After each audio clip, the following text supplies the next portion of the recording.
Hello, everybody. It is 10:01 p.m. Central Time on January 2nd, 2017. Welcome into the Earthquake 3D live stream, guys. Good to see you. I'm here on the camera in case you missed it. Welcome in, and of course, we daily recap events around here that strike around the planet in case you didn't know. And we also issue semi-daily earthquake forecast for new areas to watch. And let's just get right into it. First of all, before I do that, in chat, we've got a whole grip of people now over in Twitch, as well as everybody on YouTube. So everybody over on Twitch who's new, welcome in. And we do this so that we can get the word out on earthquake awareness and so that we can get the warnings out to the people around the planet. And this is tying right into the first earthquake I'm going to report to you that struck today, which is an extremely deep 6.3 earthquake. Now you see the deep earthquake is right next to our letter D. And if you're a new viewer, that stands for deep earthquake. And we have this on the map to indicate this is a spot where deep earthquakes normally strike. One of these locations, and there's another one up here near Japan we'll talk about in a second, that was also struck by a deep earthquake. But this earthquake in particular, this 6.3, has the ability to generate up to a 7.3 to 8.3. So a 7.3 to 8.3 is potential off this deep earthquake, but the question is, where is the large earthquake going to strike in relation to this deep earthquake here? Well, if it was the only earthquake, we would be able to determine our location based solely upon it, and it would put a large earthquake in the vicinity around the deep earthquake up to a few thousand kilometers away. That encompasses New Zealand and over to the west into Papua New Guinea. However, there is another set of deep earthquakes that happened, one up here near Japan. Now you may remember last night we issued a warning for this particular spot. Let me zoom in on it so you can see it. This spot right here in the Tokyo harbor, we issued a warning for this location. Now a deep earthquake has struck down below the spot. Well, it's 4.5. Well, just like the other earthquake can cause 1 to 2 magnitudes larger, this earthquake up in Japan can cause 1 to 2 magnitudes larger. Now we have to go back almost 2 days to when I issued the warning for here in the Philippines to be on watch for a shallow 7.9. Now, the reason we were looking for a shallow 7.9 is because the whole West Pacific had already moved from up in Japan all the way down to New Zealand. But, guys, today, after these two deep earthquakes up near Japan and down near Fiji, another deep earthquake struck over here where our other letter D is, and it's 4.1. Now, all these deep earthquakes are raised high off the globe. Finishing it out, down here to the south, we saw a moderately deep earthquake, not as deep as all the others, in the more like 200 kilometer depth. Still deep, deep enough to be below the plate, but not extremely deep, not at that 500 or 600 kilometer depth that we see our big one here. So summed all up, from the big one over here, all the way across the planet, over to the Mideast with our other deep earthquake, an area 8,500 miles across has moved down below the plates. And that's plates plural because it's multiple plates that exist here. Asia, West Pacific, going over to north of Australia. So what does it mean? It means an area 8,500 miles across, or roughly 10,000 kilometers, maybe even more, has moved on a level at least 5.0, 4 to 5.0, and going up to 6 over here to the east. Now I want you to imagine what kind of pressure that would take to move half the planet in 1 day's time. And then I want you to imagine the center point in between these deep earthquakes. So it's almost making like a diamond shape. Do you see that? Far to the west, we have our deep 4.1 raised high off the globe. Far to the east, we have our deep 6.3 raised high off the globe. And then on both sides, Japan and Indonesia right in the middle, we have deep earthquakes on both sides. Now, we already issued a warning for a 7.9 in this central location near Philippines. With the new deep 6.3, let me take you back over the past couple months. Every time we've seen a new deep 6.3 strike, it's usually followed within the week, 7 days or less, with a 7.9. We've seen it happen 3 times now. Okay, so it's happened 3 times this year. There's been a deep earthquake like a 6.3, right on at 6.3. One of them was a 6.4. It was over here a week before Christmas. A deep 6.4 struck over here, and it was followed by a 7.9 7 days later in Chile on Christmas Day. It happened twice before over here in the West Pacific this year. So here's another one. Is it going to happen again? If it does, it's going to split out on both sides of the 6.3, travel down to New Zealand, and out to the west. Now, I would like to remind everybody that last night we issued the warning for the area where the red arrow is here at New Zealand. Lo and behold, the arrow was hit, and it was hit by a 5.1, just like the 5.1 that struck yesterday over to the west. You see these? Let's get the other earthquakes off there. Okay, so our deep earthquake is flanked on both sides by 5.1s. And the reason that occurred is because of the 4.3. I know, you guys have to be paying attention here. This is because of the 4.3 that struck a few days ago. So, these deep earthquakes cause shallower, larger movement. If you're down in New Zealand, you need to be aware that there is potential for the North Island, just north of the North Island, to be struck by up to a 7.3. But we're more looking, and this is a double warning, so north of the island has the potential to go up by 1 magnitude from this deep 6.3. Secondly, the plate boundary in between the North Island and the South Island needs to watch for at least 6.0 activity. And we hope it would be less. We hope it would be a swarm of 5s. But most likely, the plate boundary will be struck. Plate boundary right where you were struck before. So south of Wellington, basically back in the swarm location. And it could go up to 6. But I'm leaning towards more heavy movement to the north of New Zealand, back by our red arrow again. Okay? So, get the warning out to the people in New Zealand. You have to watch for a double whammy. From north of the North Island is where a larger earthquake could strike. And when I say north of the North Island, we go to our red arrow. It's pretty much the halfway point. The halfway point between what? Well, let's go turn on the GeoNet, which is the New Zealand last 30 earthquakes. And you're going to see the whole island is already lit up pretty much from the plate boundary up to the north. We have another new deep earthquake marked out right at our catcher's mitt position. I call this the catcher's mitt position because it looks like a catcher's mitt, but it also receives a lot of the pressure coming in from the north. I can tell you this, every single time we see deep earthquakes to your north, it results in larger, shallower earthquakes to the south, going right down into New Zealand proper. So you need to be on watch from the red arrow to your plate boundary that fractured last month with the big one. And this spot always tends to be hit now that it's ruptured. It's the first spot to go before you see big movement up to the north. So the 6 should come first, or near 6, and it should be striking at our plate boundary. Okay? That would be what I'd be looking for in New Zealand itself. Now, if I'm 1 magnitude off on this, if I'm 1 magnitude under, that means a bigger earthquake's going to hit. And we don't want that.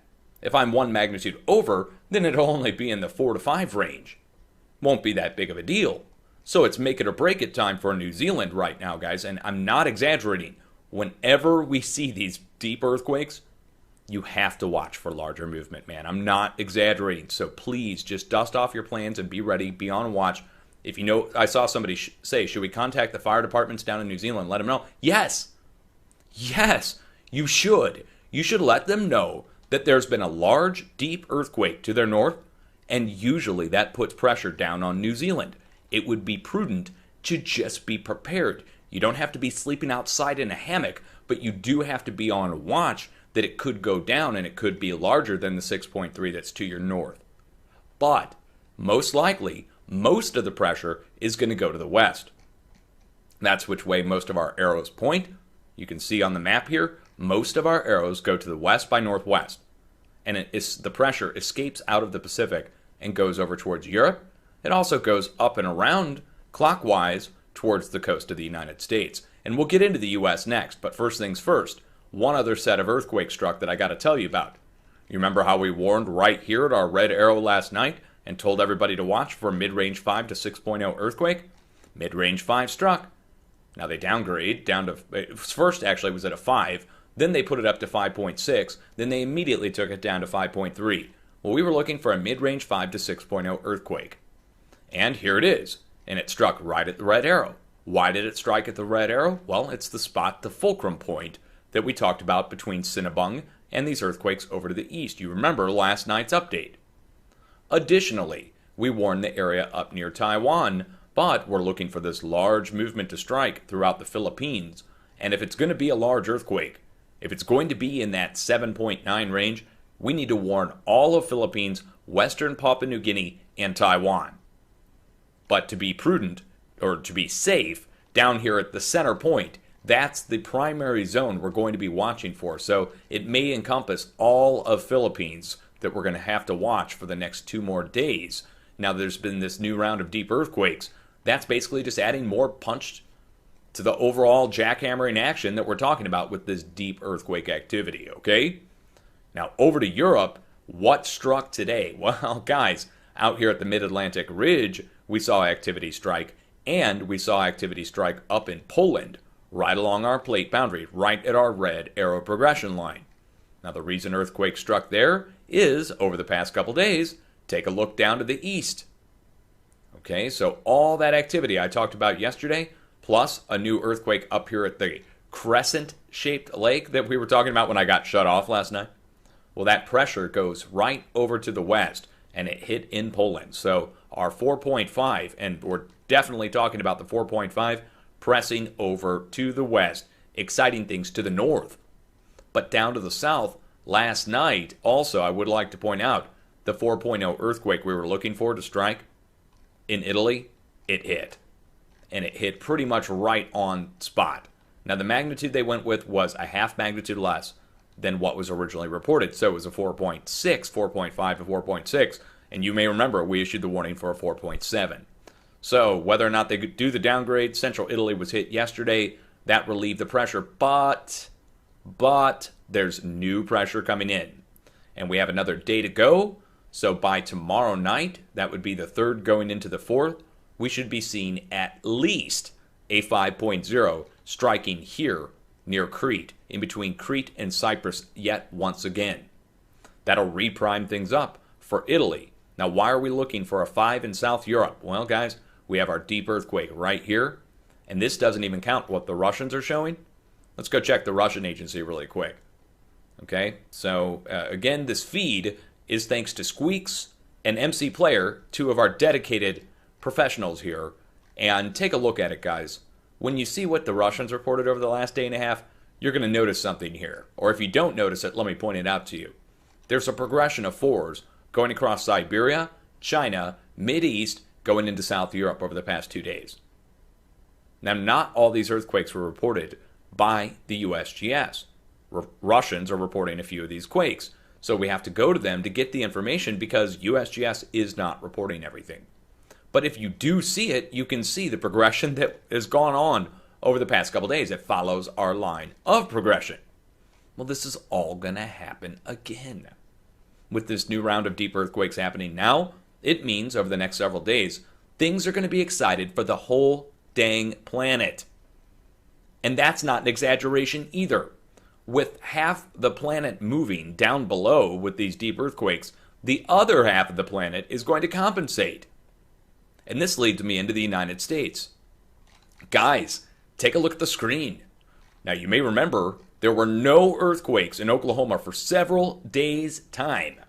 This led me to get on when the 2 swarms struck out in California, and we issued a warning for Oklahoma to be on watch for a new swarm topping out near 4.0, right? Well, take a look at it. A new swarm topping out near 4.0 has struck after it was completely silent. And let's go look up one of these earthquakes. For you guys who are new, who've never seen what's here, there's a reason earthquakes are striking here, guys. And if you're into science, I think you're going to be blown away.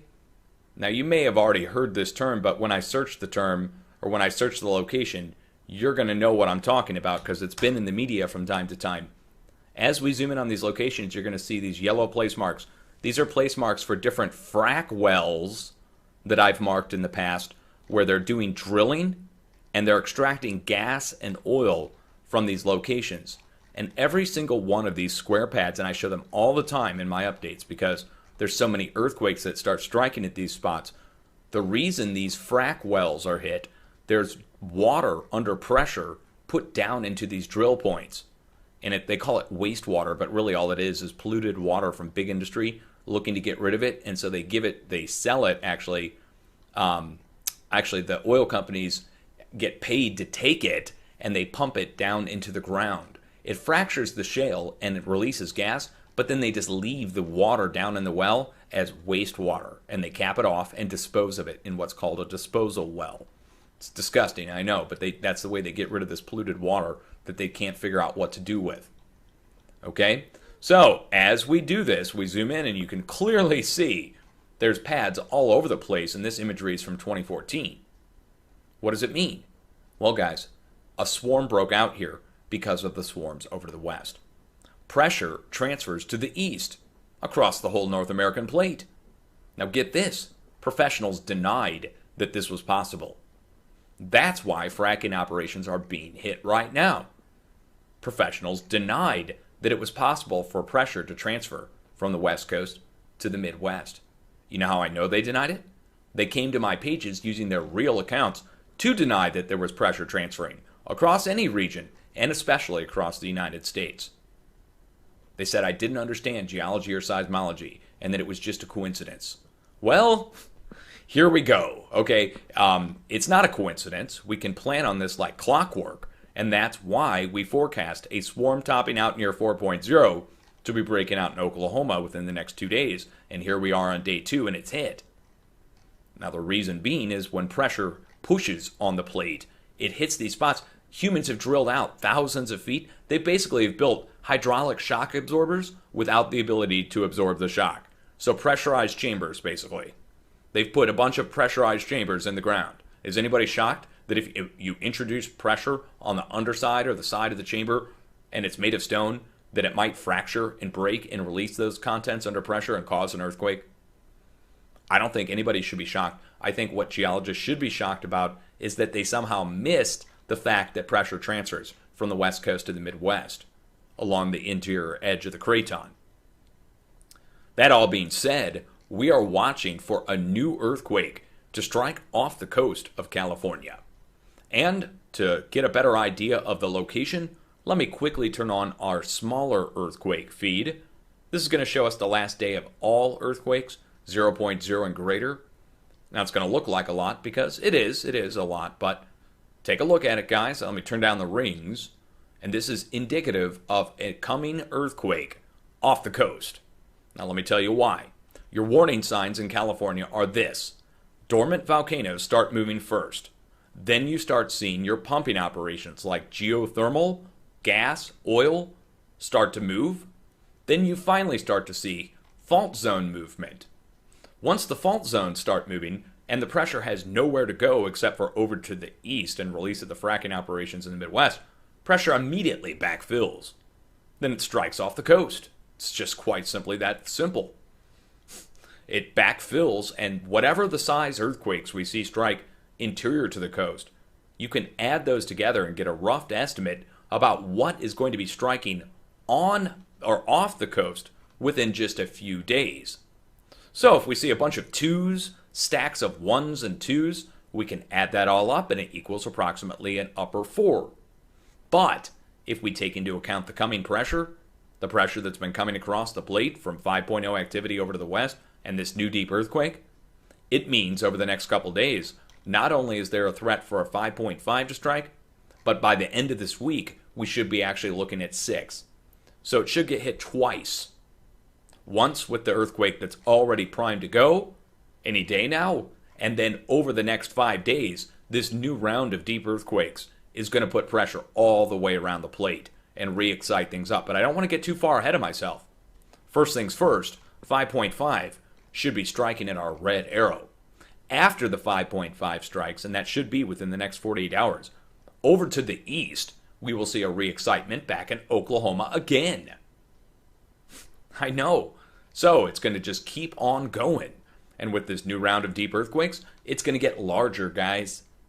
West Coast, it's going to go up by another half magnitude and take you up into the 6 level by day 5 into 6. And again, today is day 1. This earthquake just struck today. This new deep earthquake. Not just this one. All of them struck today. Okay? Excuse me. So, as we look across the United States, that's your outlook for the next couple days. It's kind of bleak, I know. Central America, South America, this is all going to hinge on what happens over here with our large earthquake. If we see the 7.9 that I'm looking for to strike over here in the West Pacific, it will cause compensation movement, possibly a half magnitude less, but still in the 7.0 range over here. And when I'm saying over here, we're not just pointing to any region. See where our red arrow points in, and see how it points in at the bend of Central America and South America. And if you were to follow this over, it would go right up into Ecuador. Well, we issued a warning 2 days ago. You remember we issued the warning for North Peru, Ecuador, correct? Going up to the Colombia border. And we said, watch for a large upper 5 to strike, and we hoped that it wouldn't cause any deaths like the 5.5 that struck this past week. Well, today, this morning, a 5.9 hit North Peru, guys. 6.0. So, I don't know if there's any fatality reports. I haven't gotten any news out of the area. It's North Peru. It's kind of rural. I would love to have reports if you guys could find them. But the spot we warned, North Peru, hit. So you can cross that one off the list, but there's a new round coming in. And this one's going to be bigger. You see where the deep earthquake is. You see how we have the 2 red arrows coming out across the Pacific. These red arrows signify this is a transfer zone. Again, it takes pressure from the West Pacific all the way over to the East Pacific, and it hits South America like a wall. And the pressure has nowhere to go but around the plate. And it will seek a way up and around through the Caribbean or down and around underneath the plate out to the South Sandwich Islands. And that will all play out this week. So it should strike up here to the north, and then we should see pressure transfer over to the east. So first things first, it could go, like I said, up to 7.0 and or 7.3, I'm sorry. The reason, 1 magnitude to 2 magnitudes larger than this deep earthquake, and it should transfer across the Pacific, not just to the south at New Zealand and not just to the west. It's going to go out in all directions. I want you to imagine the pressure coming up like a giant dome of pressure. You see on the screen here? I want you to imagine this as pressure coming up. And as that pressure spreads outwards and upwards, once it gets to its pinnacle point near the surface, this is all happening down below. You have to imagine this down below the earth. And as the pressure is coming upwards and outwards, it displaces the whole plate in each direction. There's no fracture zone going due north. If there was, we would see a line going up to the north, straight connected like some of these lines, going over to the east and west. So the pressure only has really 3 ways out of here: west, east, and south. And it's going to take all 3 directions. And we should see at least 1 magnitude larger in each direction. Okay?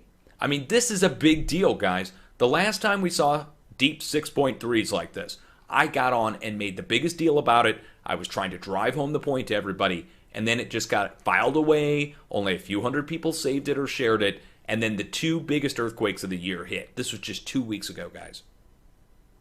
Okay? It's going to happen again. And I hope I'm wrong. Dang it, I hope I'm back here in 5 days, and I'm saying, look, okay, well, there's not much going on, and by 7 days that we're canceling the warning. I hope that's what it is. But the last 3 times the deep earthquakes have hit like this, the largest earthquakes of the year followed them up. And now here we are in 2017. If we're going to carry on, it's going to be larger. As we go over towards Japan, I told you guys, we are watching to the south. So we're watching near Philippines, and we're watching for the next couple days. As we go further to the west, you can, or south, I mean, south and west, you can see there's another silent zone over the last, well, this is the last day. Let's go ahead and look at the last 2 days just to be safe. Here we go. Here's our combined feed with the USGS. Okay, and over the last 2 days, well, there's not much activity down here in eastern Papua New Guinea, which means eastern Papua New Guinea, where our red arrow is, needs to be put on immediate watch for potential of a large release as well. However, it would only be a combination between the 6.3 to the east and our, let's see, what is our other 4 to the west? 4.6 to the west. So we have a 6.3 to the east, 4.6 to the west, and we have to look 1 magnitude larger. Unfortunately, this means it could be going up to low 7s.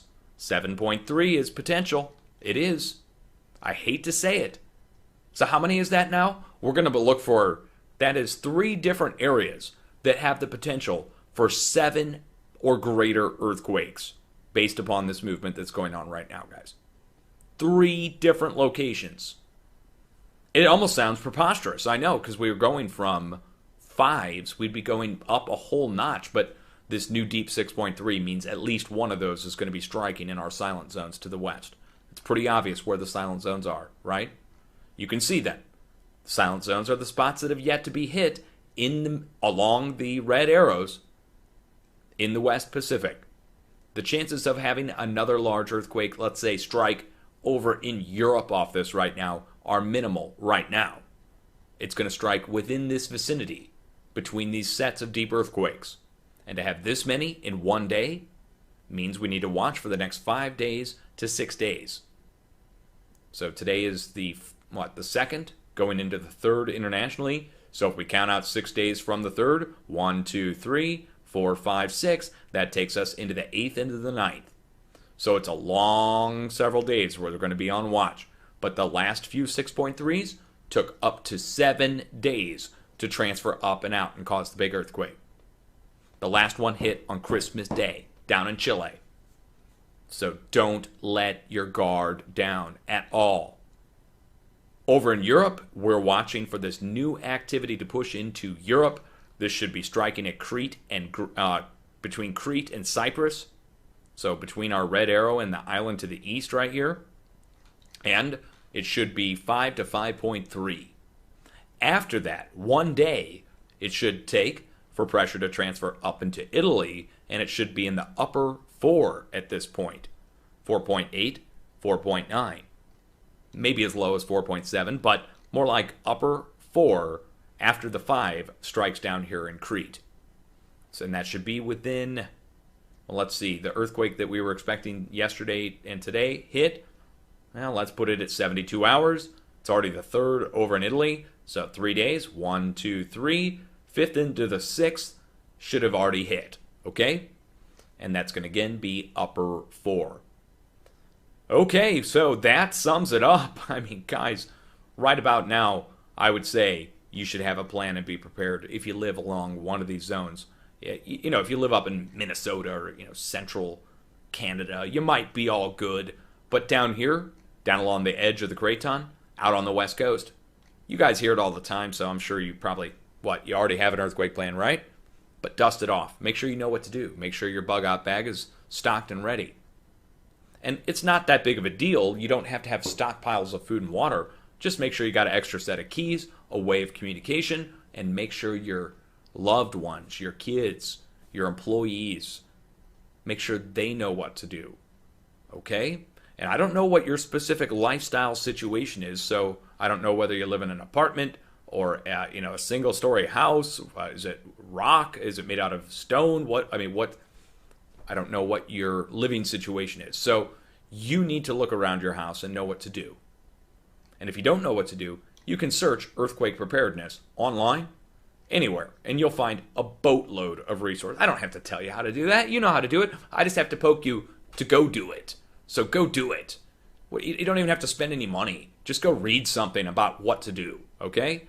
You can say you did something. And when it hits, by the way, when these earthquakes hit in the locations we're talking about, you won't be running around screaming earthquake, you'll be saying, oh, I knew to watch for that. It's like watching for a storm. It's not nearly as scary when you don't, if you don't know a tornado is coming at you and you look out the window and you see the sky is black and there's a tornado coming at you, you're going to panic.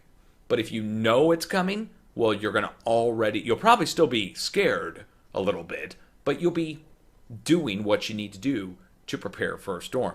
I want you guys to take this like a storm. So don't be scared. Be prepared. And if you're prepared, man, you'll be better off than everybody else on your street or maybe even in your whole town, depending on where you live. Okay? So, how many people are in here right now? Let's see. We've got about 1,163, give or take a few people. Okay, well, that's really cool. If you're new here, please subscribe. And I'm going to save this as a video on my channel. You can either go share last night's video, where I named the areas that got hit today. Okay, I mean, we talked about Oklahoma. We talked about Indonesia. We talked about Japan. We already warned for those areas. So if you want to go check out last night's forecast and compare it to what hit today, you'll see most of the areas I named yesterday were hit today by the expected magnitudes, which means it's reliable. You guys can at least rely on it enough to get the warnings out, and you have a good reason to get it out. Don't feel foolish telling these people to be warned over in the West Pacific. Seriously, you can say, look, there's been multiple deep earthquakes. We've seen it happen in the past where deep earthquakes cause shallow or larger earthquakes. It's happened 3 times in a row in the last 2 months. Just ask the people over in Italy. Hey, look, this is serious now. This isn't some YouTube BS. Seriously, about 2.5 months ago, there was a large, deep earthquake that happened here in the Tyrrhenian Sea, south of Rome. And I'm going to keep telling the story because it matters. A 5.8 deep. It was like 560 kilometers deep. It was raised just as high as this sucker is right here. And it kind of looked like this one. It was a 5.8. This one's a 6.3. And it struck south of Italy. And when I saw it happen, I immediately went into emergency mode. I jumped onto the live stream. Everybody here at the live stream saw it. Jumped on. I said, look, a deep 5.8 at this location, out here in the sea, south of Italy, means there's a potential for a shallower, larger earthquake, 1 to 2 magnitudes larger. And it was a 5.8, right? So if it's going to be larger, it would be a 6.8 to 7.8. So I issued the warning and said, watch out for up to a 7.8. The next day, a 7.4 earthquake hit, and it was the largest earthquake in decades, and people got the warning in Italy. And you know how I know they got the warning? One of them was interviewed on BBC that day, and she mentioned my name twice, that they got the warning the day before, they knew to be prepared, and they slept downstairs ready to go. And people all around the area got the warning because I put it out on YouTube a day before. And I was very adamant about getting it out. And the spot, I didn't just warn Italy. I warned central Italy, northeast of Rome. So, central Italy, northeast of Rome, was the spot to get the 7.4. And I'm not bragging. I have to tell you, you can rely at least as much on the region. If I'm warning the region, you can rely that that region is going to be hit. Enough so that you won't feel embarrassed to tell your friends, family, loved ones, coworkers, professionals, professors, teachers, students to check it out and to watch the progression themselves. And we've taken detailed time to put out this roadmap for which way the pressure transfers around the planet. And it's reliable as well. It took me 7 years to get down the areas. It's serious, guys. So, anyways, that being said, don't take it too serious that you should have a plan. Okay? So, in other words, I don't want you to go overboard. You don't need to have stockpiles of food and water and big guns. You need to be able to that's great for like surviving civil unrest or a nuclear war or something. But if you're going to be diving underneath a desk, you're not going to be grabbing your gun. You are going to be trying to get underneath your desk to dodge something that's falling from above. And you want to have something that's sturdy enough to support the weight of drywall falling and of plasma TV falling over on top or those kind of things. And while you're under your desk, while you're under your sturdy object, watching these things fall, you are listening for the audio cues of what could happen if you hear creaking in your house and it sounds like it might be starting to collapse. You'll know it. And that's where you make your decision. Should you exit the structure, or do you want to try and wait it out to see if you're going to, if it's going to stop? So those are the plans you need to prepare for. The secondary stuff is shutting off the gas in your house if you have gas, making sure ignition sources are away. So if you have a fireplace or if you have flammable liquids that are out, make sure those are stowed away properly so they're not sloshing around and falling out on the floor. I know a lot of people keep cooking oil for the stove by the stove and they keep it in glass jars. Well, that's not a good idea. That'll break and that could fall out and you've got a pilot light in your dang stove, and next thing you know, you've got a grease fire going on when an earthquake's happening. I think about a lot of things like that. I'm a detailed person. I worry about things. Ask my wife. Not a hypochondriac, but dang it, I think about these scenarios, and I wonder what would happen for us. So you need to wonder what will happen for you. It's okay to wonder. It's okay to walk around your house and look at things and say, you know what, is that secure? That's okay. No one's going to make you feel weird for it. You're going to do it in your own house. No one will even know you're doing it. So just take a look around your house. Take a look at where you live. If you live on these progression lines, watch, okay? So, much love, everybody. Yeah, not too serious or anything. Much love. Seriously, though. For real, guys, have a good evening, morning, afternoon, or night, Truman Show style. And I will be, get your Makoko. And I'll be back around in a little while, and I'm going to be watching close. As soon as the big one hits, I'll be on making the report. That's all I got for you. Cheers. Have a good one. Peace out.